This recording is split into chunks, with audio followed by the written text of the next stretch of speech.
All right, I think we can go ahead and get started. Our numbers are looking pretty consistent. So hi, everyone. Thank you all for joining us today. My name is Olivia Japong, and I am the president of Youth Creating Change, or YCC. Now, some of you may have joined us last year or even 2 years ago when we had our social change conferences. Last year's was virtual, and the years before that in person. But what you may not have known is that YCC recently expanded to be a nationwide social justice organization, not just a countywide one anymore.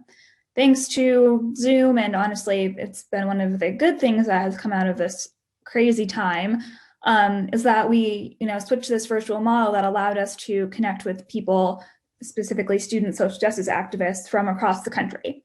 So throughout the panel weekends, because we have one next weekend, April 18th, you may be hearing from panelists who are not from the DMV area, which is just a testament to, I think, the strength of YCC's network and the connections we're able to forge with student social justice activists from across the country.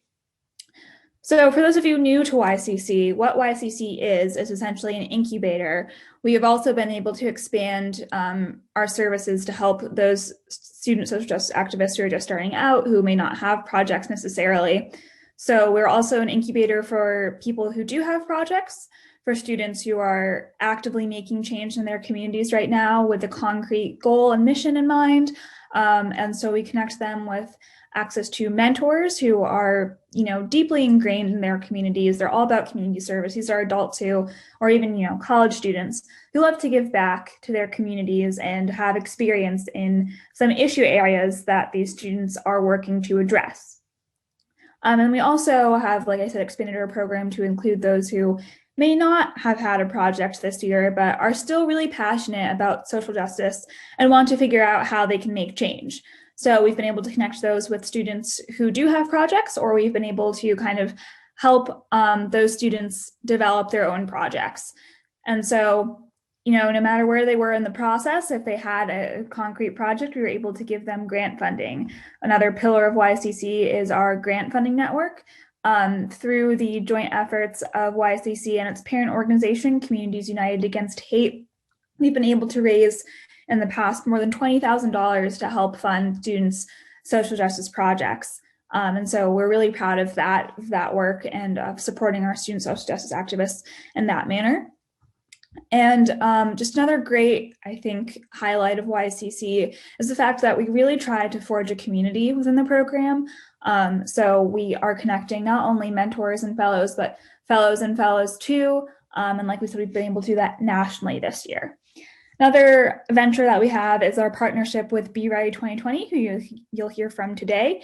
And they are a tutoring service that's located right here in Montgomery County. So throughout the pandemic, YCC launched its own tutoring venture, but we've also been able to pair with Be Ready to help kids, hundreds of kids really, across all different MCPS schools. So today we're here to celebrate the accomplishments of some of our fellows. There's this panel, the COVID-19/poverty panel, where you'll hear from student activists who have kept up their activism during this incredibly challenging time, as well as those who are, not only trying to combat COVID-19, but also combating the poverty epidemic that's happening within our country right now. And then tomorrow from 3 to 4:15 p.m., we have our climate change panel. So you can hear from students across the country who are doing work to combat climate change. And then next week, April 18th, from 3 to 4:15 p.m., we have our equity in schools and the community panel. So you can hear from panelists who are working in this area and outside of this area to ensure equitable public schools. That will be moderated by SMOB candidate Hannah Aluni and MoCo STEP founder Avery Smedley. STEPS founder Avery Smedley. And then tomorrow's panel will be moderated by Board of Education member Lynn Harris. Okay, so if you have questions, we would love to have a live Q&A at the end of our panel. You can submit questions in the chat.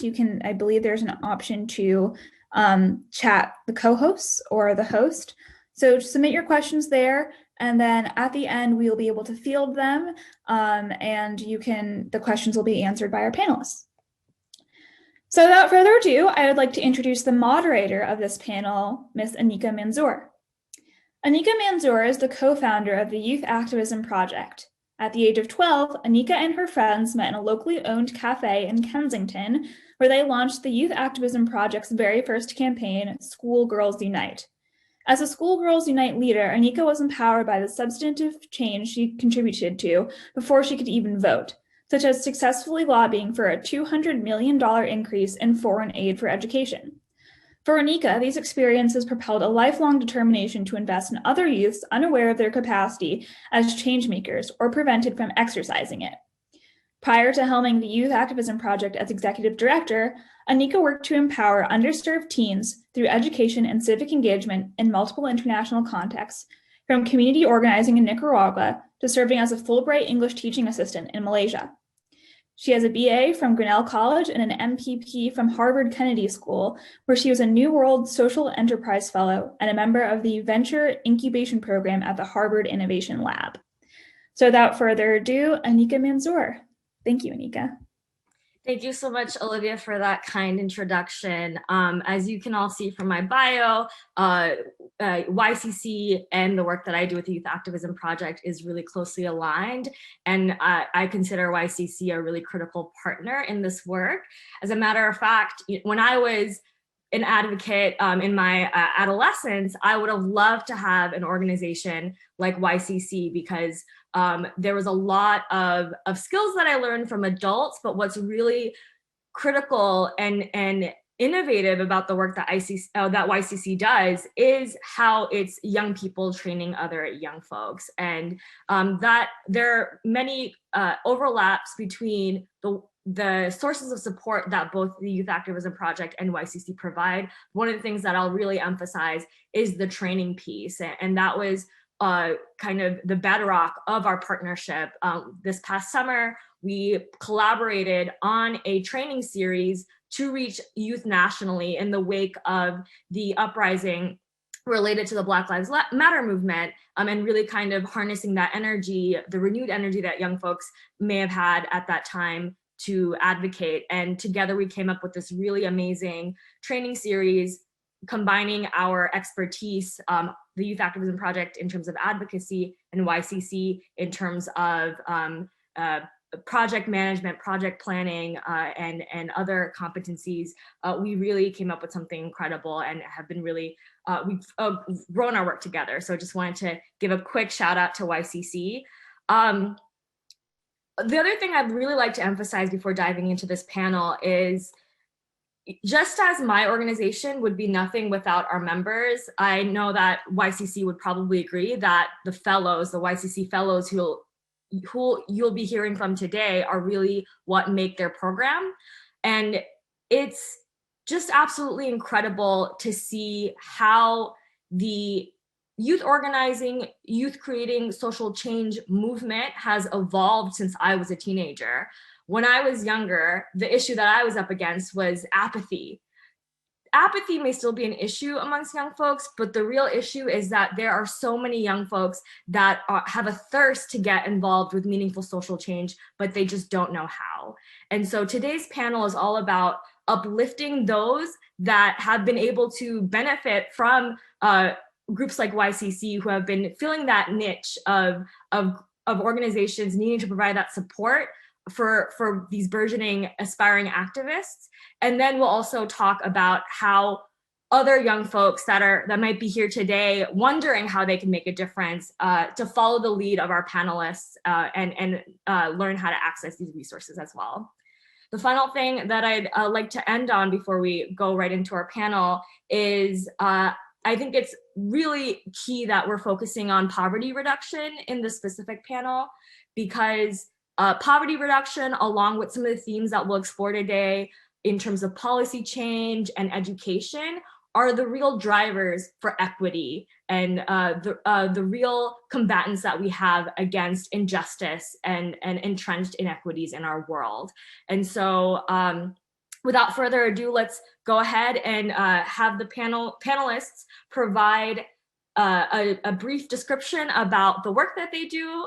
They've all prepared a presentation for you all, and then we'll go right into the Q&A portion of the panel. So let's start with Franco with Be Ready Tutoring.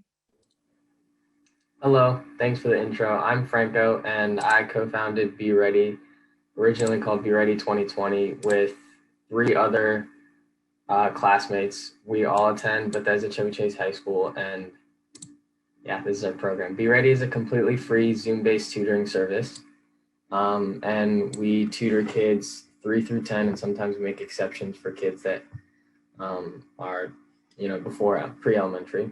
We recruit high-achieving tutors, mostly high school students from all across the county, and match them up with younger students.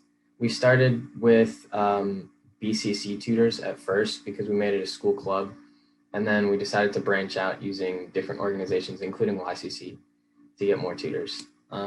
Be Ready also oversees tutors making sure they uphold Be Ready's brand of quality and personalized tutoring. We first created Be Ready from the Lazarus Leadership Program, which you guys might have heard of. We did it over the summer, last summer. And originally it was supposed to be just for students entering high school to help them, acclimate to the new high school experience, especially in virtual learning, which we thought was going to be one of the biggest problems with the COVID era. We also noticed that locally advertised private one-on-one tutoring is very pricey, and one of the biggest things that we think is important in our program for us and for all of our customers and parents is that it's not expensive. It's totally free, and a lot of times people don't have access to tutoring and education of that sort when they really need it. We are looking to bridge the achievement gap between students of all different races and all different grades. We're also looking to provide education to as many people as possible because some people might need extra help, but cannot actually, have access to this very useful resource. And to be honest, we're kind of a mentorship as well because we allow students to contact us whenever they need help with anything, even outside of academics. And sometimes we develop relationships good enough with students that they can, give us a text or a phone call saying they need help with some specific project or some problem that they have with getting like SSL hours or some like interaction that they had with their teacher. We develop relationships with each student as thoroughly as we can.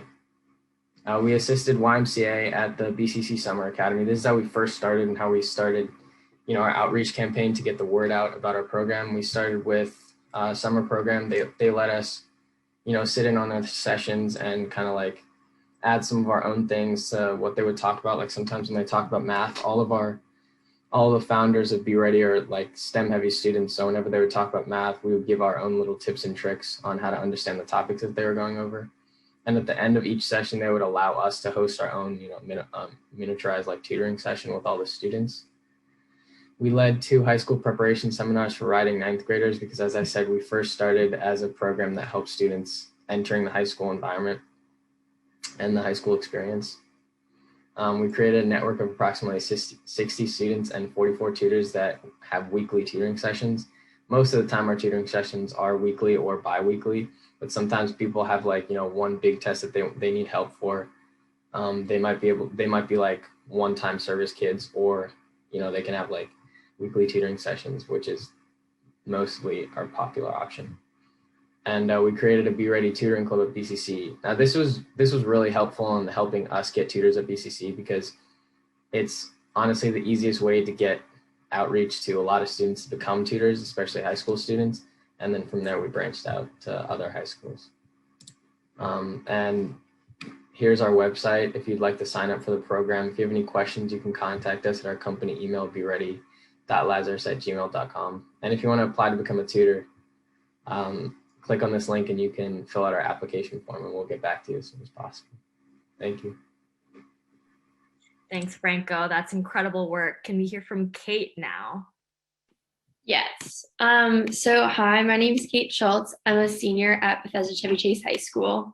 And I'll go back to the original slide. My program is the Outdoor Education and Recreation Program at Green Tree Shelter. So I originally started volunteering when I was a sophomore at Green Tree Shelter, which is the branch of the National Center for Children and Families. And I worked in their homework helpers program, which is sort of similar to Be Ready. Like you go in and you tutor the students there. But I saw that a lot of the kids had a lot of energy, and I've always found nature to be a very positive outlet and a safe space for me. So I thought that it would be cool to bring the sense of belonging I felt outdoors to the children living at Green Tree Shelter. And so I corresponded with our volunteer supervisor at the shelter and ended up creating a curriculum that summer to begin the program that following fall. So these are just some photos of things we've recently done. We talked about birds, and so we made bird houses. We talked about hibernation since winter just happened. So that was a little hibernation hut we made. And then we also just, take what we get in nature. So we've had a lot of snow this past winter. So that was a reindeer that a few students made. And so overall, the program, every week we engage in team building activities, experiments, games, and just a lot of movement and connections with peers. And the curriculum focuses on environmental conservation, hoping to make environmental leaders for the future who will, just like the activists in YCC, advocate for protection of the environment and against climate change. And also we have the program to serve as a safe space in nature for these children that are living in poverty and unstable living situations. We also obtained a grant from the Chesapeake Bay Trust. So hopefully soon we'll take the children on a trip to the Chesapeake Bay, which I'm excited for. And these are just some activities we've done journaling. So I'm actually speaking on the panel tomorrow as well. So I'll go more deep into the environmental side of that then. But I've always been very passionate about environmental protectionism. And I think what a lot of people don't realize is that climate change and pollution disproportionately impact minority and low-income communities. So having the children that live at Green Tree Shelter able to not only experience nature hands-on through our program, but also learn about how they can advocate for the environment when they're a group that's often excluded from the climate justice movement has been really valuable and inspiring to me. So during COVID, luckily, since this is an outdoor education program, we actually haven't had to change that much beyond wearing masks and socially distancing outside, because the program can happen outdoors as long as it's not pouring rain. And originally for the 2-week lockdown at the last spring, we were even able to provide gift bags and stuff like that of materials and sort of alter the curriculum to be accommodating towards the virtual learning challenges. And I think that this program at its heart is just an opportunity to run around and have fun with your peers outside while learning about the environment. And I think that we're in such a screen absorbed lifestyle right now, because we have to be. And so I think that fresh air and connection with others is even more important. So I got involved in YCC this year. This is my first year being a fellow, and I've really enjoyed it, especially being able to connect with other youth activists. And we actually obtained a grant from the YCC, which is super exciting, to build a community garden in partnership with a local organization called Urban Beat. And that's going to happen at the end of this month. So I'm really grateful for that and thankful to YCC for connecting you with that opportunity. And so if you want to get involved with the outdoor education program, want to discuss anything about my experience, or if you want to volunteer in building the community garden that we have from the YCC grant, you can reach out to me at my email or my phone number linked below. Thank you, Kate. All right, we have Sadhana with STEP. Hi, everybody. I'm just going to share my screen.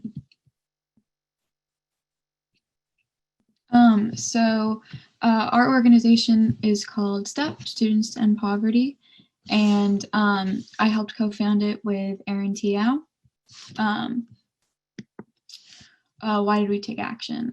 So originally, we basically had not ourselves realized the extent of poverty and how it affected our own community, especially in Bethesda and really just in MCPS as a whole.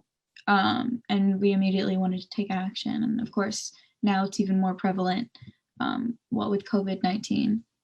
And basically what we do is we have both volunteer activities as well as lobbying activities so that, we can make a even more long-lasting impact through lobbying for legislation. So here are some pictures of our volunteer opportunities. We had care bag packaging events last year, obviously, before COVID happened. And then we also had an event with Rise Up Against Hunger and packaging food for people in need.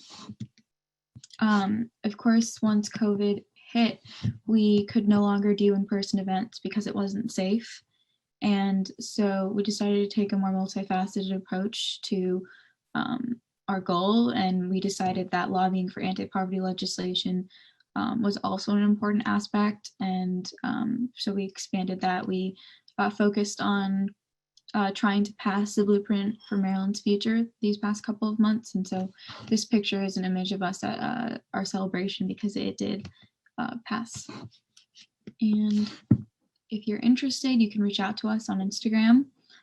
That's our Instagram, and just DM us or reach out. We are always looking for more people who are interested to help.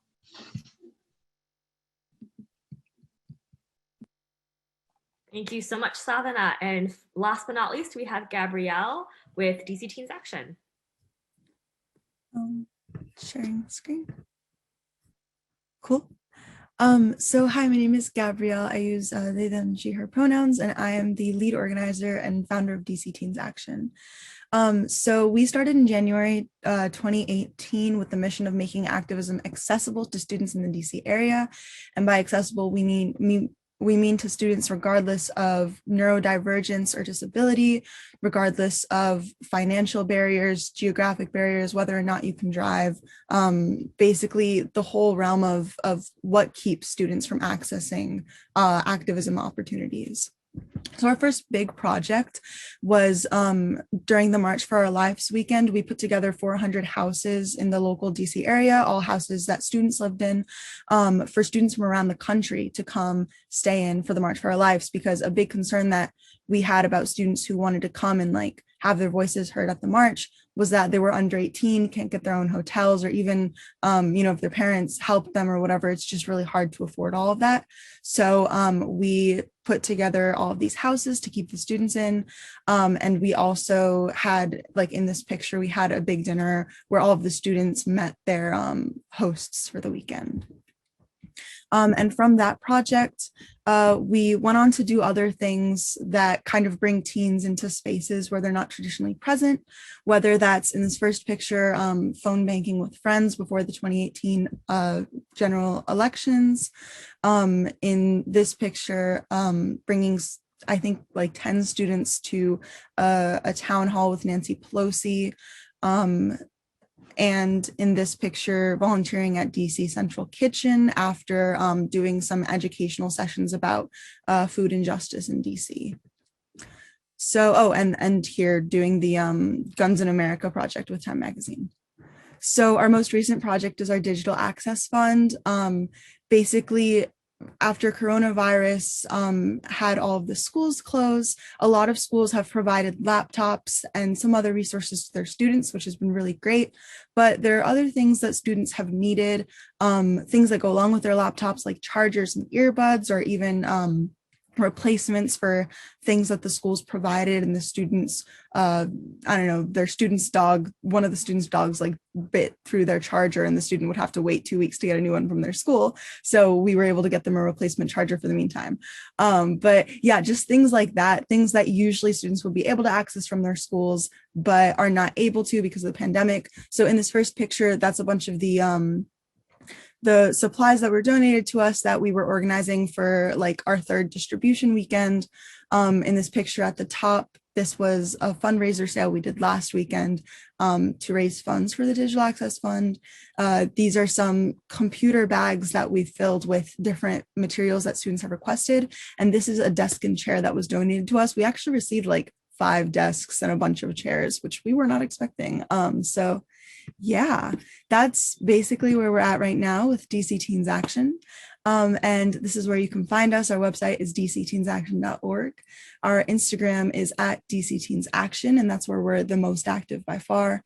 Our email is dcteensaction@gmail.com, and you can sign up to join us and to express interest in our leadership positions at bit.ly/joindcta. Wonderful. Thank you so much.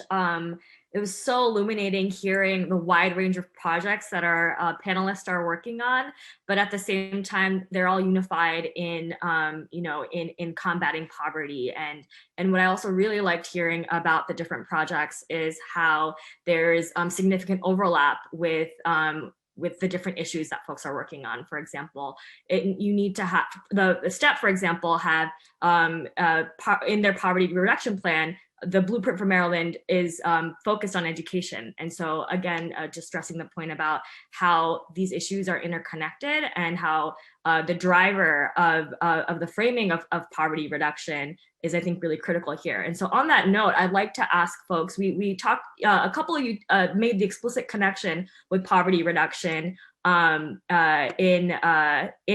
your work, but I was hoping that if everyone can elaborate on how exactly are you planning on addressing the root causes of poverty with the work that you're doing in your organizations, and also how does that look like in the climate of COVID-19? And so whoever would like to start, you can go ahead and begin. I think it seems like a common thread between all of our organizations is that we see education as a foundational tool for reducing poverty in future generations, and for making leaders that will make decisions to help other people. So it's that, in addition to a lot of the work that these organizations are doing is not necessarily like reducing poverty, but trying to help people where they're at right now, people who are facing poverty or facing other barriers to access. So I think it's really cool that all of these organizations seem to have this like two-pronged approach to helping students and others in poverty. Yeah, I agree with Gabrielle. I think that we definitely all focus on having students aspire beyond their current circumstances, whether that's through activism or tutoring or learning about the environment or any of those different opportunities. I think that mainly the way that at least my organization connects to poverty is that the children living at Green Tree Shelter are experiencing homelessness, but this is an opportunity for them to not have to worry about their current circumstances, but then also to obtain the knowledge and skills to advocate for environmental protectionism so that we can lessen problems that are intertwined between environmental issues and poverty, such as food deserts, which are areas that don't have access to affordable, healthy, and nutritional options. And that's definitely a huge part of families living in poverty struggle. And so if students can become future leaders and have the opportunity to learn about these things, whether that's in tutoring or in an extracurricular program, I think that's really valuable. So that's how we connect with poverty. Yeah, and if I can just add on that, sorry. If I could just add on that with my own personal experience. Like I said before, Be Ready was mainly started to, level out the achievement gap between students and, to be honest, like anyone in the community. And we found that the discrepancy between students that have access to certain resources and others had a large, if not direct, impact on the achievement gap. And the results of our organization has proven evidence that this was actually correct, because we've seen how how students' grades have, increased and gone up since they started becoming customers of Be Ready. And that's how our program basically tackled poverty and COVID all in one fell swoop, because originally we were targeting the achievement gap in the COVID era, because even without COVID, we probably would have helped students go into the high school experience, but we might have taken a different avenue than, one-on-one tutoring and seminars for students going into high school. But, since the COVID era hit, we decided to, we were kind of forced to go virtual. We also decided to go that way too, to help as many students as possible and, to level out the playing field so that all students have access, to their dreams of having a great education.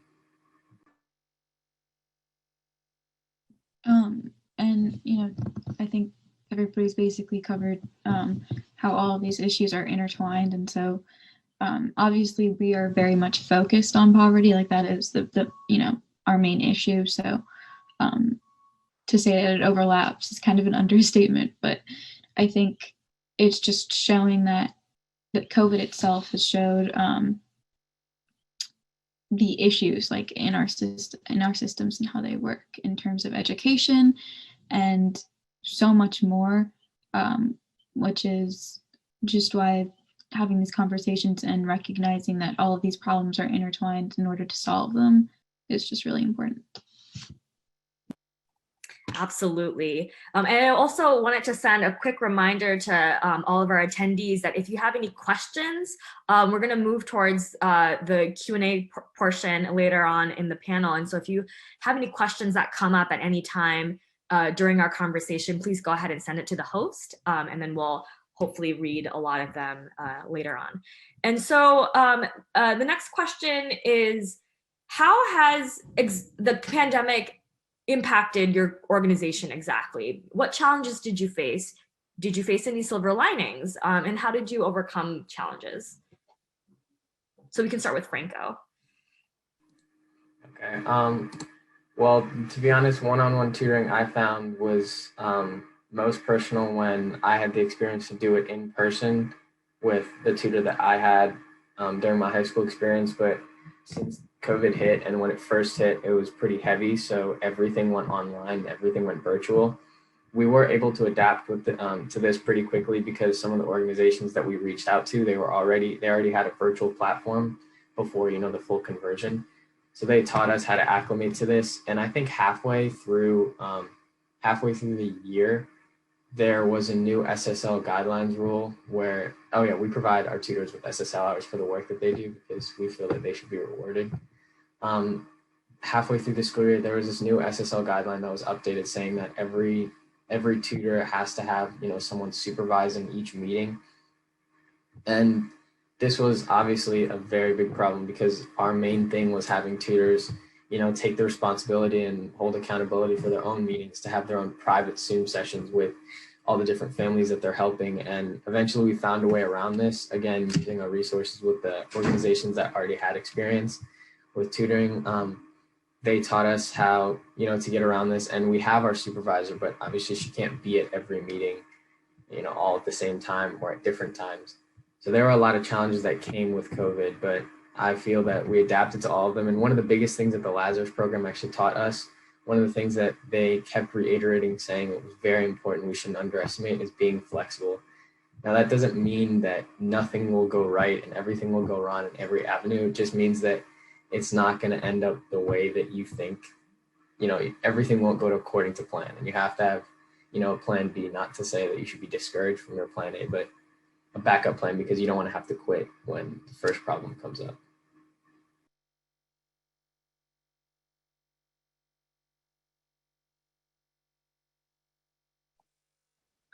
I think next we have Steph for that question. Yeah, no, I mean, we also had to definitely change how STEP worked once COVID hit, because originally we were planning to do a lot more event-based and SSL opportunities, just really giving back to the community and those in need like immediately.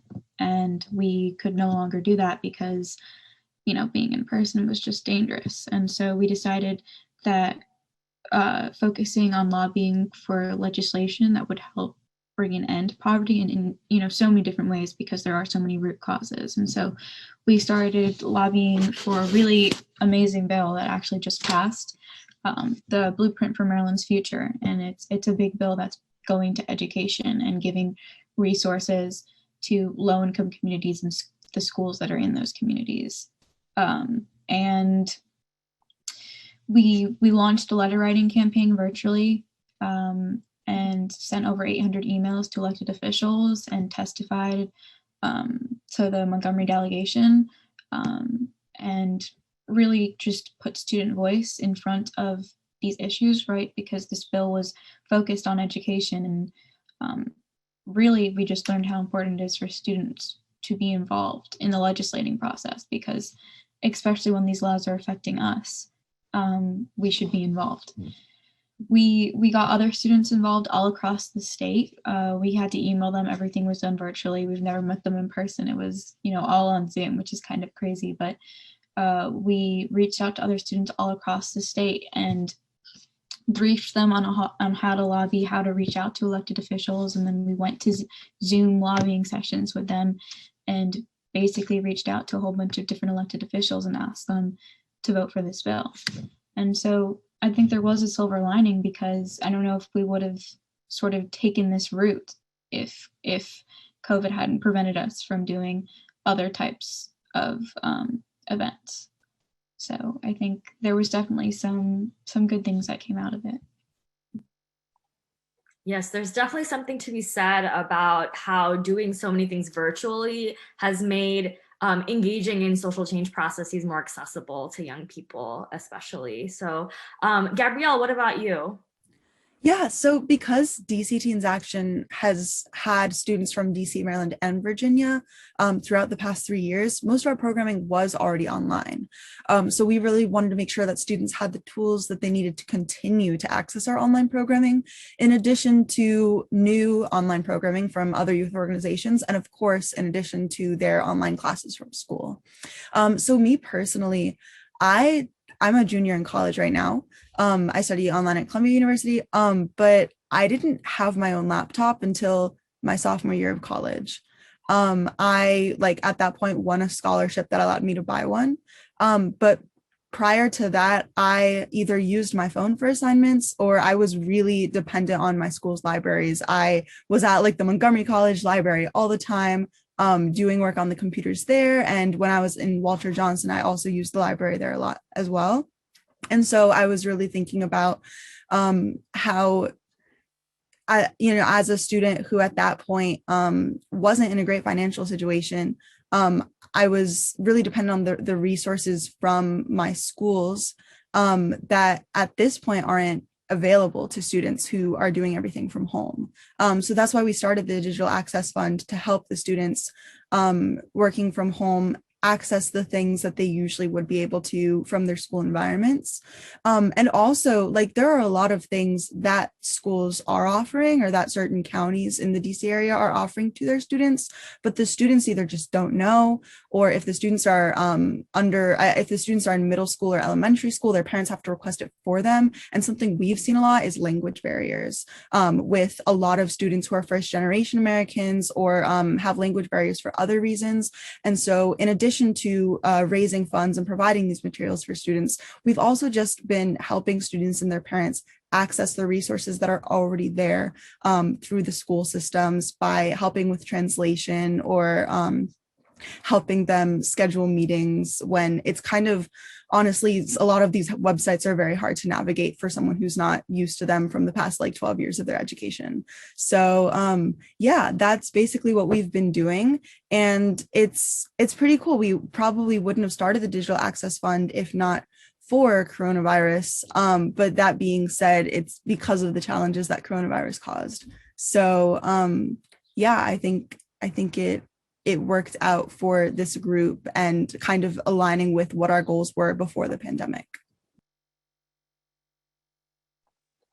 Great. And so during this really difficult time, how have you seen YCC help you?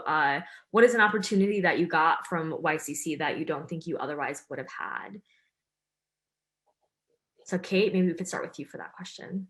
Yeah, so I think I was really excited when I got connected with YCC, because the workshops virtually were all about connecting with other people, and also learning about how to be a good communicator as a social justice advocate. I think that was really helpful, because previously the Green Tree program, it was something that I founded and that I run. So it was a lot more being like a teacher, which is what I want to do as a career, connecting with the students living at Green Tree. But I didn't tap in as much to the social activism side of it. It was more of just similar to teaching a classroom. And so that was definitely when I was, making the curriculum more accessible during this COVID life, so things that we have to do when we're standing 6 feet apart from one another, I had it a lot more climate justice focused, because that's what I was learning a lot about from my peers who are also interested in that through the YCC meetings. And then I think the major thing that YCC has helped me with was the grant funding for this garden that we're super excited about. I had a meeting about it like 2 days ago, where we're setting up a plan. They're going to be raised garden beds, and the whole community is really excited about that. So I think that learning how to apply for that grant through YCC was really helpful. And then we are lucky that we were able to obtain it.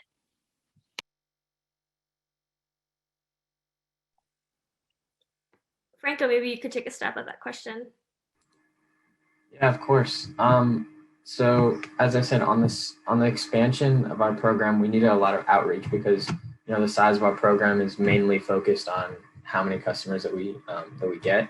So originally we started with sending out emails to like the BCC community and the listserv, and eventually we wanted to expand past that. And we heard of YCC. Actually, I heard of YCC from one of my friends. I think Aaron. Yeah, Aaron. He's part of STEP, and he told me that they're very helpful. So I reached out and I became a fellow. And at the beginning, they were teaching me and all the co-founders of how to lead a program and how to do well on your timeline, how to stay updated with that, and how to allocate different responsibilities to like specific people, and basically how to work as a team in leading an organization. So that became helpful. And then I communicated directly with Aaron and Olivia to tell them about Be Ready and all the specifics. And we arranged a meeting where they could help us with outreach, and then they could become, a subsidiary of Be Ready and give us all their tutors. And they also gave us the idea of having like mass tutoring groups, because we did one-on-one, but they did like a big group of tutors helping specific, students at a time in a specific subject. So we took that into account, and I think YCC has been really instrumental in outreaching and getting us a lot of tutors. That's how we were able to get tutors outside of our high school. And then they also helped us, learn more about leadership and learning more about responsibilities and accountability, because Be Ready will send that first email out to the parent and assign them a tutor. But from then on, the tutors have to be trusted to continue the communication with the parent in all the meetings, because they're in charge of their own meetings. So they helped us create an application source for each tutor and how to have that tutor what's it called? Mentorship. Yeah, we basically taught the tutors how to become tutors and take on the responsibility. So they helped with that. Amazing. That's some really great examples of the synergy that a community like YCC provides, right? Salvana and Gabrielle, can you guys also share what YCC has provided for you and why you think other activists should join YCC? Maybe we could do Salvana and then Gabrielle. I mean, really for why they should join is it's great networking in general. And aside from the trainings, which really help you both learn how to structure an organization, run an organization efficiently, learn how to even just like writing emails, making like big asks, and organizing events. All of that is extremely helpful, obviously, but even just being exposed to other student activists and their ideas and conversation that just comes with being part of YCC and being a fellow is also really helpful and sort of empowering and motivating to sort of see that you're not alone. And we also applied for grant funding and got it, which obviously money is always a good thing when it comes to organizing events. And we had STEP had our first meeting at a YCC training. So, I think there's a whole bunch of different things you can get out of being a fellow. Some things you might not even see coming. And it's just really a good opportunity for people who don't know how to get started, but want to do something and want to make a difference, because they can help you start.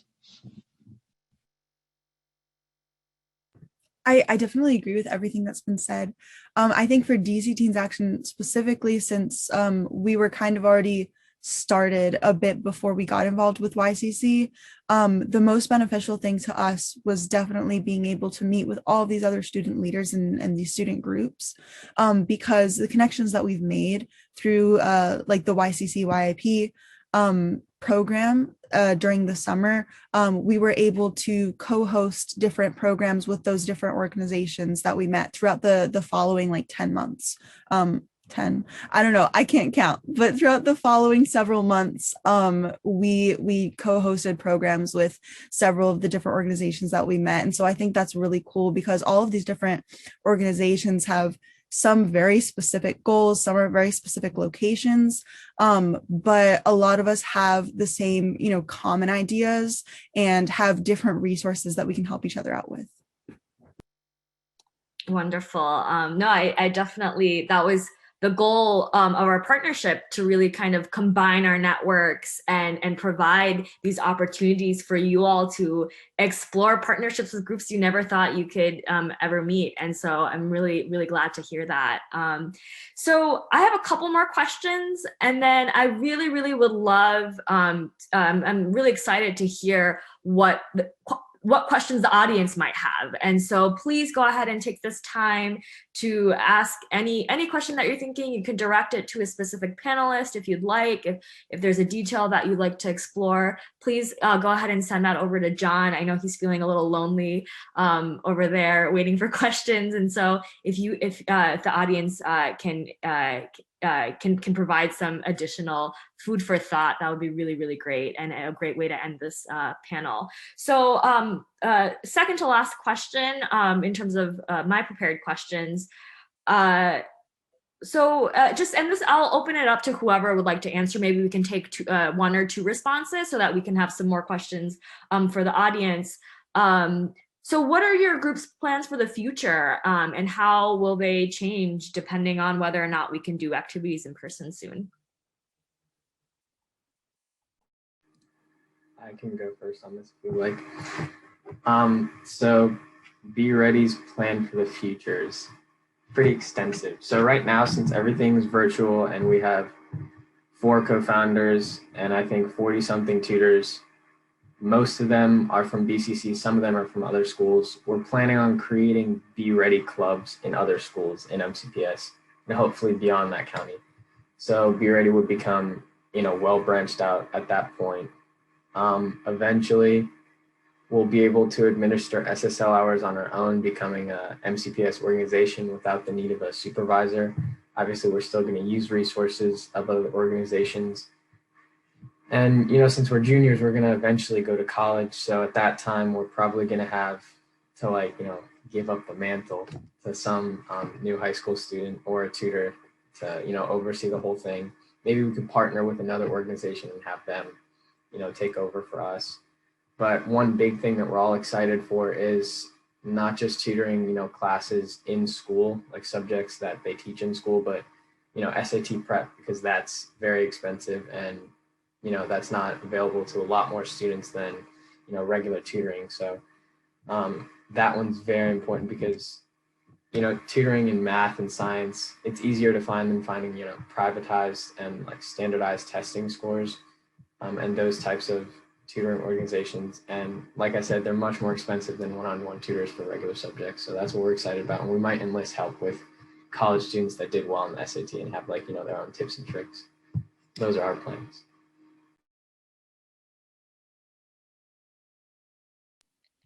Yeah, so my organization, I'm a senior, so I'm going to UNC Chapel Hill in the fall, and so I won't be here, but 2 students in the grade below me at Bethesda Chevy Chase High School are actually taking over as the leaders for Green Tree next year, and then hopefully we can get even more volunteers involved in helping to lead the activities as the COVID circumstances improve and let more volunteers be able to participate in person.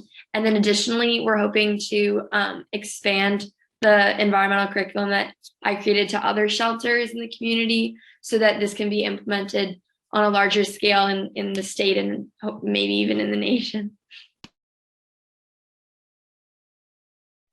I like that dreaming big, Kate. I think the whole idea of let's create curriculum, let's create something that's highly scalable and share it with others, share best practices, I think is just a really, really, it's just a really lot more feasible now, right? And I think it could be another silver lining that's come out of a lot of this virtual work that we've been doing. So I know we have a question in the chat, so maybe I'll save, I have a last question that I think will be good to end the panel on. So let's hear what the audience would like to know. So John, what questions do we have?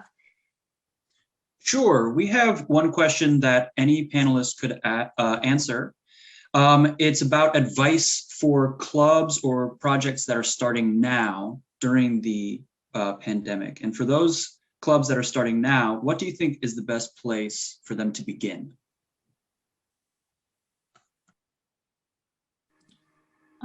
I can take that one.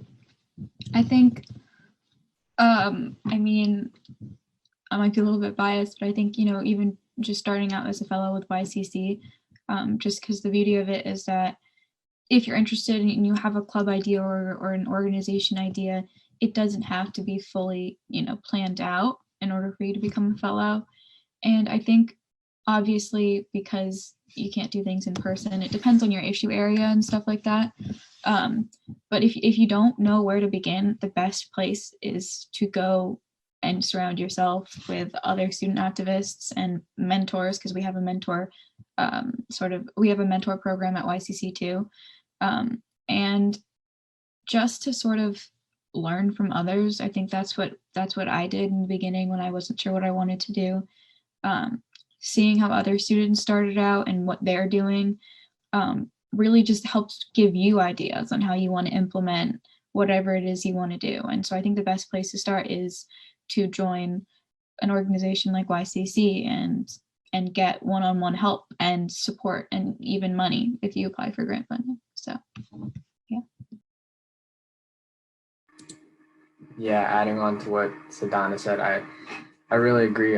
Surrounding yourself with people that have experience in, community leadership and creating something for activism purposes. Something I really wish someone would have told me when I was, starting my community service was, you don't have to do everything on your own and just like based off nothing. Like you can join any program that you can find in your community. You could do some light research on areas of your interest, especially that, because keeping the motivation to continue the program, even if you're not the one starting it, that's one of the biggest problems that people face because they're not actually passionate about what they're doing. And, they don't feel as if it's truly important to them. But surrounding yourself with people that have experience doing what you would like to do. And, you don't have to create something. You could just build something that's already made, especially YCC. They're very helpful in helping their fellows learn what they like to do and, figure out what they can do to achieve that on your own. Because starting with community service, it can be overwhelming because when I started, it was a part of the Lazarus program where this guy, the leader, basically came out and said, you have to create your program, have 200 SSL hours worth of community service based on that, and, do it all on your own. Or it can feel like a chore to some people. Like the amount of times teachers and parents say, hey, get involved in the community. Sometimes it can feel like annoying or boring, but to be honest, it's pretty fun seeing the change that you can make in your community and how it actually impacts people positively. So, be flexible. Time management is something you're always going to be getting better at, and you're never going to be perfect at that. But, get help from everyone that you can, because a lot of community leaders are very willing to share their knowledge and help you in whatever you're doing. All right, let's hear some more questions. John, what do we have? Sure. I got a question that actually starts with praise for all of you. They say this is very inspiring. Big thank you to all of the youth leadership that's been presented on so far. And they were asking a follow-up on Franco's point about the need for flexibility and knowing that the best laid plans can't account for everything that happens. This participant is wondering what these youth leaders noticed about themselves. How did they change and develop as a result of your experiences? What did you notice about yourselves that surprised you or pushed you to become different people as these projects evolved? Great question. I can start off on that one. I think that's a really good question. One thing I definitely noticed about myself over the entirety in person and, when we've had to do more socially distanced interactions in the program that I lead, is that you have to be flexible when you're interacting, especially depending on your situation with a group of people. So it's great to have a plan, and I think it's important to have a plan, but the age range that I work with is broad. It's ages 4 to 14. So you have a lot of different kids that you need to accommodate, and because they're living in a shelter, we have different families there at different times. So sometimes you'll have 10 new children to the program one week that you didn't know, and then sometimes you only have 5 because it's more of a transitional week of those who are living in the shelter. And so I think being willing to just compromise and being able to think on your feet a little bit is really helpful. Like, the kids honestly sometimes don't have the attention span to sit and learn or sit and read a book about hibernation or migration or whatever we're learning about. And so being able to adapt that and still make it educational, like, okay, instead of reading a book about how birds migrate, we're going to be the birds, and we're going to, do a more interactive running game. I think that making your material engaging to whatever your target demographic is really important, but then also just being willing to accommodate the needs and wants of your clientele, whatever that may be. I know we have a couple more questions, John, so maybe do you want to kind of aggregate all of them, and then we could leave it up to the participants, or leave it up to the panelists to answer which ones really resonate with them. Sure. Well, I'll start with an easy one. This one is directed for Sadhna for STEP. You mentioned how you were able to reach out to elected officials to advocate for the education bill. What's the best way to reach out to elected officials? And I'll say that, other organizations at YCC reach out to elected officials. So Kate, Gabrielle, Franco, you have experience with this too. You're welcome to answer as well. It's funny because when you think about reaching out to elected officials, it's sort of intimidating. But really, we're supposed to, right? They're elected by us. We're here to lobby for what we believe what changes we want to see. And really, you just email them. I know it seems kind of like underwhelming, but the easiest way is to email them. And depending on what you want, if you're lobbying for a specific piece of legislation, or otherwise just want them to come speak at something, or really just to build a relationship with your elected officials, especially as students who are soon to be able to vote and things like that. They want students to get involved, and they want to have connections with high school students because they want us to vote for them. So I think, if you really want to make an impact, if you're trying to pass a piece of legislation, you have to have multiple people email them and do like an email writing campaign to sort of get attention for yourself.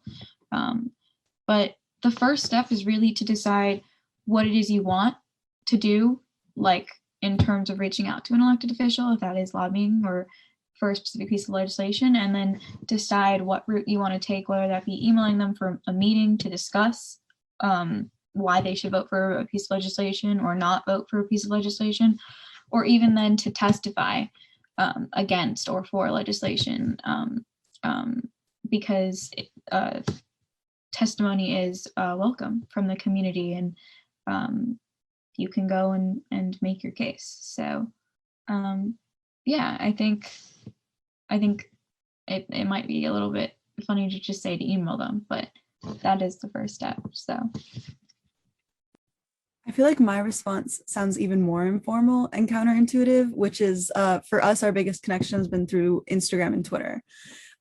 Really having a place where you can follow your elected official, whether that's, for us, it's mainly been members of the DC Council, the Montgomery County Council, and a few others, but having kind of this ongoing two-way connection where they can see what we're doing, the updates that we're posting, anything that might be relevant to them, maybe an event that we're inviting them to speak at, and we can see what they're doing without kind of having to, it makes sense to email and to get a more direct contact when you have like a specific thing you're asking for, but it's really useful to have ongoing updates of like, what is the council doing? What actions maybe can we participate in? Is there an upcoming forum that we can speak at, or a bill that they're bringing up that we want them to speak at one of our programs about? So definitely, I think having that connection through social media,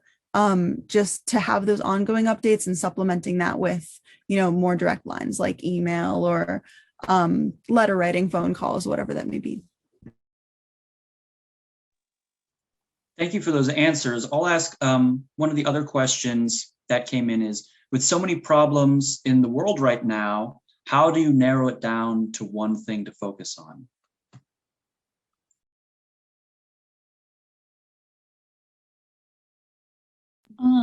Oh, Kate, you can go. Oh, no, you can go. You can go. I was just gonna say that is a really good question, because it is sometimes overwhelming, like how many problems there are, and I guess what you have to understand is that all of them are connected, and so it's both good and bad, because in some ways you don't even really need to choose, because there's always a way in which whatever it is whatever issue area you're focusing on will somehow connect with others. And for STEP, and I'm sure Kate can probably expand more because she's focused on it and on the environment, and yet that also intersects with poverty, right? So that's like, we were lobbying for a piece of legislation that had to do with education, but of course education is intertwined with poverty, because there's an achievement gap, and students that come from a low-income family or background are less likely to have access to resources to help them be successful in school and in life. And so, you can choose an issue area that you're really passionate about, but you can still be passionate about other issue areas and sort of find ways to also make a difference with them too. And so I know it's kind of a non-answer, but I guess, you don't really have to choose necessarily, because in some way other issues will interconnect with yours. Yeah, I think also, I definitely agree with what you just said. I think also just, it sounds a little bit simple, but do what makes you happy, like do what fulfills you. If you come home and from whatever activity you just engaged in, you feel more alive and vibrant and motivated, then I think that's a sign that you're doing something that is right for not only the community that you're serving, but also for yourself. I think if you love something, you're going to be more willing to put 110% of yourself into it. So I think, and also you can get involved in a lot of different things and sort of find what brings that light out of you. John, can we have one more question from the audience? I just have one more question, and it is, this participant was wondering how to join YCC as an activist who has already created an organization. Maybe we even want to get Olivia in to answer that question, if she's able. Sorry, what was the question? The question is how to join YCC as an activist who already has an organization. Okay, so that's really simple.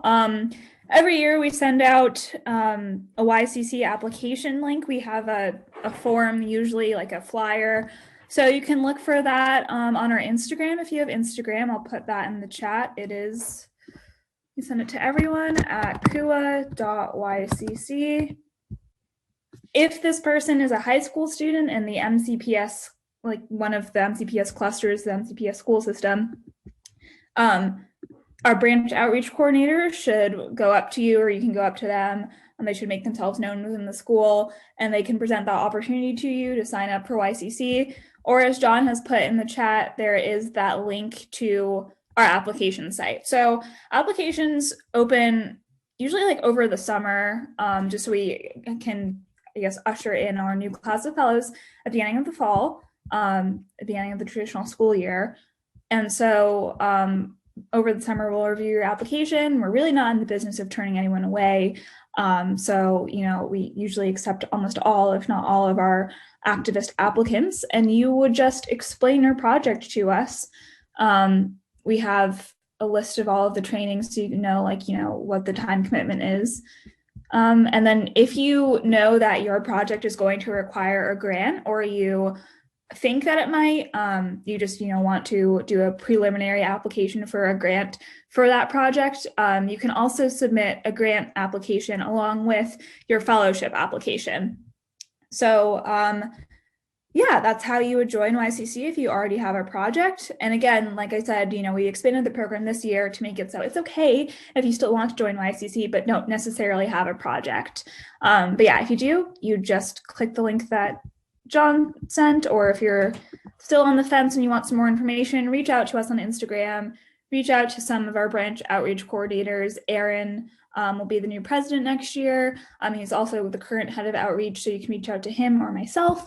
I'll put my email in the chat. And we'd be happy to tell you more about the program. Thanks, Olivia. That's a really great segue into the last question that I have. I think a lot of young folks even have difficulty going to an organization like YCC, for example, making that first step in their activism journey because of maybe a wide variety of reasons. Maybe they don't know friends that are doing YCC. I mean, I think that's one of the themes that we've heard, like, oh, I heard about YCC through Aaron and he recommended that I check it out, you know? And so if you're not already plugged into the network somewhere or another, might be, or networks of activism, it might be difficult to enter, right? I think one of the things that we've experienced at the Youth Activism Project in terms of supporting aspiring activists, and you know, they do make that first step to come to us, but then people drop off, you know, and I'm wondering if that happens at YCC. So my question is, you know, what advice do you have for new activists in order to kind of to take that first step and to stick it through? Franco made a really good point earlier about how motivation is really key, right? And so I really want to kind of scope the question, you know, in like, what are some tangible ways that activists or aspiring young activists can push past fear of failure, perhaps, issue paralysis, social anxiety to kind of do the push forward the change that they want to see in the world. And so that's a question I would love to hear an answer from all of you all. And then if folks can be very intentional about providing a new perspective that might not have already been expressed, that would be really great as well. I definitely think that the best first step is to join an already existing organization. First of all, just to get yourself acquainted with the different processes and the different structures of like leadership and organizations, but also to see if the ideas that you have can be implemented through an organization that already has those resources, already has that network, instead of trying to start everything from scratch. And I think a really good way to find existing organizations is through different coalitions like YCCYIP, but also there's Future Coalition, which if you go to their website, it has a list of all of these different youth-led organizations nationally. Teen Revolution Network does that as well. And DC Teens Action is working on a database of organizations specific to DC, Maryland, and Virginia that are led by Youth for Youth. And then the other thing is also definitely, if you're interested in advocacy and politics or your government, looking to see what your local government has opportunities for youth. A lot of cities, Tacoma Park, for example, has a youth council that a lot of people who I know there like don't even know about, but they do some really incredible things with the city, including, I'm pretty sure they helped get the right for 16-year-olds and 17-year-olds in Tacoma Park to vote for the city elections. In Rockville, the Human Rights Commission of Rockville has a student ambassador program where students from different high schools in Rockville and students who live in Rockville get to basically be a part of the Human Rights Commission of the city. So just looking into your local government and seeing what types of initiatives they have, if government is something that you're interested in, I definitely recommend it in addition to all of these student-led organizations. Yeah, to build off what Gabrielle said, I really agree about, you know, getting involved in any way that you can to start off. And I think to to start off a piece of advice that I'm about to get into, asking the right questions is very important when you're trying to start something, because that's basically shaping your perspective going into whatever you want to go into. And this one thing that I'm about to say, I wish someone told me earlier because it would have been a real time saver, is don't expect to know the answers of every problem that comes your way, because one of the best resources that I've had in overcoming problems or getting the answers to questions that I had was asking people, talking to people about what they know and based on their experience and what they've learned. I did some research, some light research on community involvement and what I can do to get into it, which is a great way to learn because, I learned a lot of little things that came in handy in the long run that I wouldn't have known if I didn't do the research. But talking to people directly and asking the right questions is very important when you're trying to start something or get involved in any type of organization. That would be my piece of advice. Sort of going off what Franco said about asking the right questions, I think, like what Gabrielle and Franco said, I definitely agree with all of that in terms of starting your activism. But then also, YCC definitely helps with this in their training program. So you can do it through that. But having intentions and goals that you want to meet, I think whether that's journaling or just taking a moment to reflect, I think that's really valuable because then you can know, what input are you going to do? Like what action are you going to take to meet that goal? And creating smaller steps and, actions that you want to do to get to your bigger goals of, changing the world and everything. I think, you take it one step at a time. And I think that being intentional about setting that out and outlining it for yourself is really important too. Yeah, I think everything's been sort of touched on. I think for students who really just are getting into advocacy and are still not sure what they want to do or what issue area they're really passionate about, I think creating a club or an organization is a really big leap. And so I think first is just to find other organizations that you're interested in. If any of them are on this panel, you have our information, right? You can reach out to us. And if you're interested in one of our issue areas or organizations, I think to be part of another organization first, and you can get really involved and eventually work your way up to leadership if you're really passionate about the issue. That's another way to go. You don't have to create a whole new organization. You can just join one that you believe you'd be really interested in and passionate about. So I think that's also something that students should keep in mind, that creating something from scratch is kind of daunting. So to sort of start off with helping other students who've already started stuff, I think would be easier and less scary. And then of course to come to YCC to learn how to build an organization and how to advocate for yourself in a whole bunch of different ways. And so I think that's it. Oh, there's something really quick. Sorry, go ahead, Franco. Just something really quick. Kate touched on this and so did Sadhna. Looking at the bigger picture of what you want to do, making it into a lot of small steps is very easy when you're coming into whatever you want to do. And it makes everything much easier. Your first step could be, how can I find people that have started an organization? Oh, I don't know anyone. How can I find someone that could help me find them? Your school counselor. Boom, you got your first step sorted out. And then you just keep going on that. So making everything into much smaller and easier steps for yourself is a lot easier to, your progression and productivity levels increase dramatically. That's my moment. And just another plug for YCC. I think YCC does a really excellent job of helping people kind of do that big visioning process and then break that down into tangible goals as well. And the last thing I'd really like to touch on, kind of hearkening back to a point that I made earlier, I've been in the youth activism space for nearly 2 decades now, actually. And again, to just reiterate how the transformation in this space has been incredible. When I was your guys' age, there was not that proliferation of student-led organizing and student-led groups that we see today. And so just really doubling down on that point that's been pretty much made by everybody.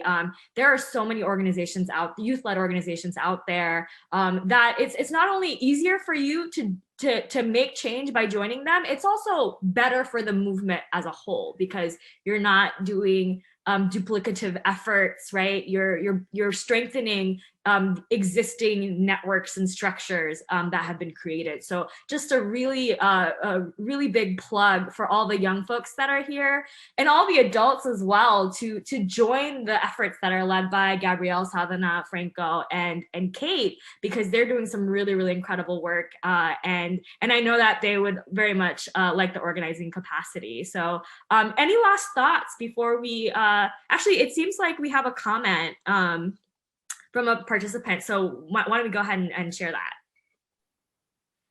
Sure, I'll share this comment, or actually, yes, I'll share this comment from the participant. They said in the chat that some students may be intimidated by the words activist or activism. So this participant really appreciates the broad outreach leaders here are speaking to and how they try to engage untapped rising talent.